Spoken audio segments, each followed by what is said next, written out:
essaie de former des citoyens responsables. C'est une de nos valeurs à l'école. Puis de penser d'envoyer comme ça une centaine d'élèves aller dépenser puis faire semblant que tout est normal, pour nous, c'était pas cohérent. C'est sûr que j'étais déçue, mais en même temps, j'ai compris, vu que je trouve que c'est la bonne solution pour encourager notre économie locale. Pas le ministre de l'Éducation qui va commencer à décider là, des sorties scolaires. Mais je constate qu'il y a des directions d'école qui se questionnent là-dessus, puis je trouve ça normal. Des retraités qui ont l'habitude de passer l'hiver en Floride, des familles qui planifient leurs vacances d'été et même des écoles. Pas mal tout le monde est dans le même bateau en ce moment. Il y a bien des gens qui se questionnent sur la pertinence de voyager aux États-Unis. Ça s'inscrit dans le mouvement de boycottage des produits américains suite aux menaces tarifaires de l'administration Trump. Est-ce que des changements d'habitude sont en train de s'installer? On en parle avec Alexis Biron, qui est directeur de l'agence Éducato. Bonsoir, M. Biron. Bonsoir, M. Nadon. Je sais que vous allez amener à peu près 5000 élèves aux États-Unis d'ici la fin de l'année scolaire. Ça représente un gros morceau de vos activités, ça?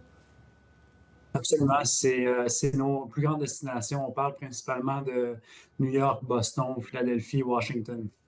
Comment vous réagissez à cette remise en question, les gens qui sont plus certains de vouloir aller aux États-Unis?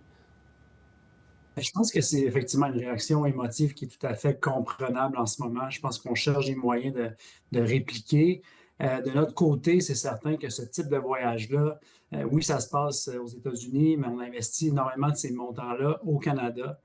Donc, le prix du voyage, par exemple, qui va coûter 1 000 mais presque la moitié va être investi dans l'autocar, dans l'agence qui est basée ici au Québec et au Canada.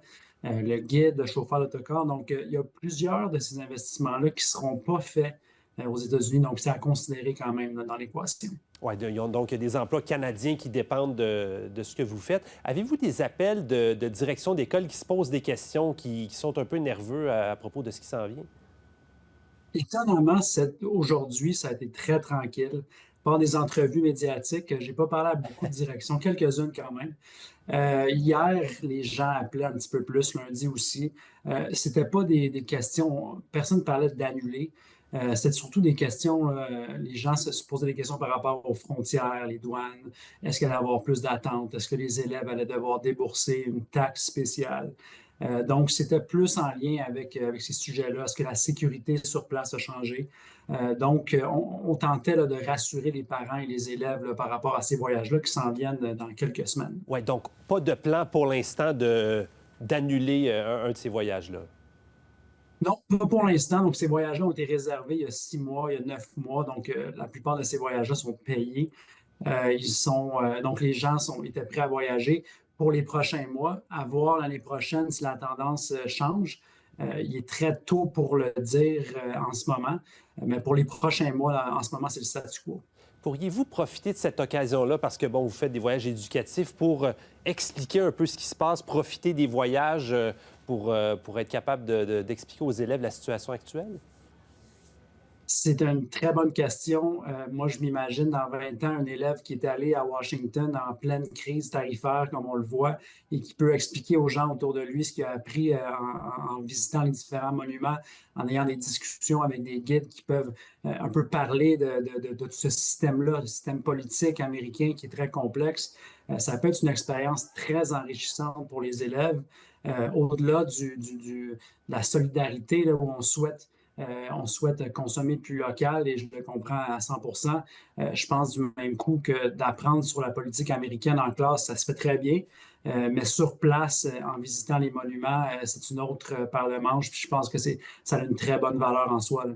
Là, vous le disiez, on ne sait pas trop ce qui nous attend pour les prochains mois, les prochaines années. Le président Trump est en place pour 4 ans, sachant qu'il risque peut-être quand même d'avoir un contexte d'incertitude qui va perdurer. Est-ce que vous envisagez d'autres destinations, par exemple, plus de voyages au Canada et laisser tomber les États-Unis?